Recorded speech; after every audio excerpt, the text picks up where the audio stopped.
அஸ்ஸலாமு அலைக்கும். பிஸ்மில்லா.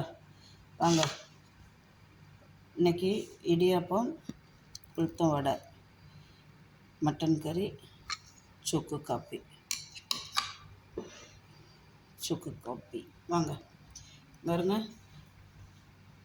உளுத்தம் வடை, உளுந்து உங்களுக்கே தெரியும், எலும்புக்கு அவ்வளோ நல்லது. அப்புறம் இது இடியாப்பம் நல்லதுன்னு நான் சொல்ல மாட்டேன், ஆனால் எப்போயா ஒரு நேரம் சாப்பிட்லாம், ஓகே, ஏன்னா அரிசி மாவு. அப்புறம் இது மட்டனும் ரொம்ப சேர்க்க வேண்டாம்.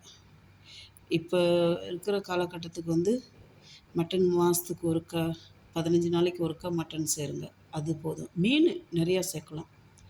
மீன் எந்த அளவுக்கு சாப்பிட்றோமோ அந்த அளவுக்கு ஆரோக்கியம், உடம்புக்கு நல்லது. அதே மாதிரி சுக்கு காப்பி பாருங்கள். வரமல்லி, சுக்கு, கொஞ்சம் மிளகு, திப்பிலி இருந்துச்சுன்னா திப்பிலியும் போட்டுக்கலாம். போட்டு எல்லாத்தையும் நல்லா இடித்து தண்ணியில் போட்டு நல்லா ஒரு 10 நிமிஷம் வேக வைங்க. வெந்தால் தான் அந்த திப்பிலியில் உள்ளது, வரமல்லியில் உள்ளது சத்தெல்லாம் நமக்கு காப்பியில் கிடைக்கும். அப்போது பனை வெல்லம் போட்டு கொதிக்க வச்சு எடுத்துட்டோம்னா சுக்கு காப்பி ரெடி. வாங்க, பிஸ்மில்லா. நீங்களும் வீட்டிலே சுக்கு காப்பி போட்டு குடிக்கலாம். சுக்கு காப்பி அவ்வளோ நல்லது, சுகர்காரங்களுக்கு அவ்வளோ பெஸ்ட்டு.